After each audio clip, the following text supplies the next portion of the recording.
truth be told, many people tend to confuse rainy day fund and also an emergency fund. And even me for the longest time. In my head, I used to think that if it's a rainy day, accidents may happen. And if an accident happens, this is where we need to take money from our emergency fund. That being said, however, there is a difference. So these are the three differences between rainy day fund and also emergency fund, and why having a rainy day fund is very important, especially in this economic situation. Number one, basically a rainy day fund are for small emergencies. Say assuming if our car breaks down or any appliances in our house needs changing, or maybe a small medical emergency. This is where we use a rainy day fund. That being said, however, an emergency fund are for big things.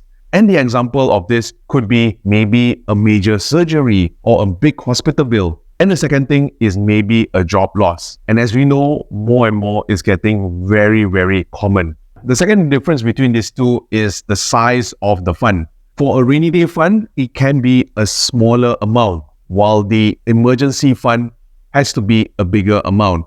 So the rule of thumb over here, which I have, is that a rainy day fund could be maybe 1 month of our salary, while an emergency fund could be maybe 3 to 6 months of our salary.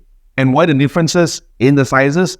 Basically, a rainy day fund are for small emergencies, which kind of happens quite regularly, while the emergency fund are for big things, which will take us some time to recover from. The third difference is the accessibility of the rainy day fund versus the emergency fund, whereby the rainy day fund needs to be easily accessible. And this is where we need this money as quick cash. But over here, we can probably save it in a different bank account from our primary account. While the emergency fund is something that we may not use in the near future. So therefore, I think it makes more sense putting this money in probably an interest-bearing asset. So the emergency fund can also start earning a little bit of interest when we put it aside. The next is, why is having a rainy day fund even important? My basic rule of thumb is the more money that we save, especially in this economy, it makes more sense. Given that right now there's no such thing as job security, and we can see more and more companies just letting go of their staff. So keeping more money aside will enable us to cushion any financial shocks. The second reason why I think this is so important is for a peace of mind. Right now, with so much of economic uncertainty, it's very easy to feel anxiety every time when we hear bad news. So with a little bit more money kept aside, this will give us a little bit of peace of mind, especially in a trying time like this. And the third thing is to avoid debt.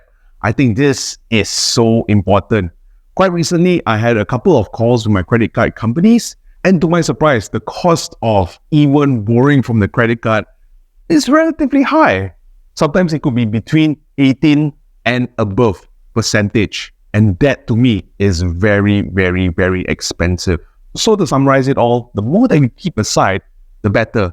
This will help us with regards to coping with today's economic environment, and this will also enable us to get a peace of mind.